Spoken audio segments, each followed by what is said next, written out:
রাজবাড়ি দেখে ফিরছি। পার্কটা কি সুন্দর, দেখো দেখাচ্ছি তোমাদের। তো এই হলো রাজবাড়ির সামনে একটা বিশাল বড় পার্ক। আর এই পার্কটা এতটাই বড়, আর তোমরা ঘুরে কমপ্লিট করতে প্রচুর টাইম লেগে যাবে। তো আমরা যতটা পেরেছিলাম ঘুরেছিলাম। আর পার্কটা শুধু দেখো, এত পরিষ্কার, মানে চারদিকটা পুরো এরকম গ্রিনারি, আর এত পরিষ্কার, আর ওয়েদার এত ক্লিয়ার ছিল, মানে সব কিছু যেন আরও সুন্দর লাগছিল। আর ভীষণ ভীষণ পরিষ্কার, আর পাখি মানে দারুণ সুন্দর সময়ও কাটবে। কিন্তু আমরা যেহেতু ঘুরতে গেছি, এখানে সময় কাটাতে গেলে তো হোটেলে যেতে, যেখানে নেক্সট যাব সেখানে পৌঁছতে আরও দেরি হয়ে যাবে। তাই যতটা পেরেছি একটু ঘুরে মানে বেরিয়েছি।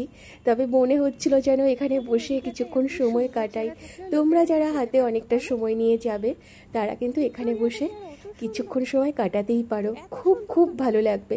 আর পুকুরের জলটা দেখো এত পরিষ্কার যে আকাশের ছবিটা অবধি কি সুন্দর লাগছে, এতটাই সুন্দর লাগছে। আর এরকম প্রি ওয়েডিং শ্যুট চলছিল ওখানে, আর এত সুন্দর জায়গা, এগুলো তো হবেই। তো কেমন লাগলো বন্ধুরা জানিও, ভালো লাগলে লাইক কমেন্ট শেয়ার করো। Thanks for watching.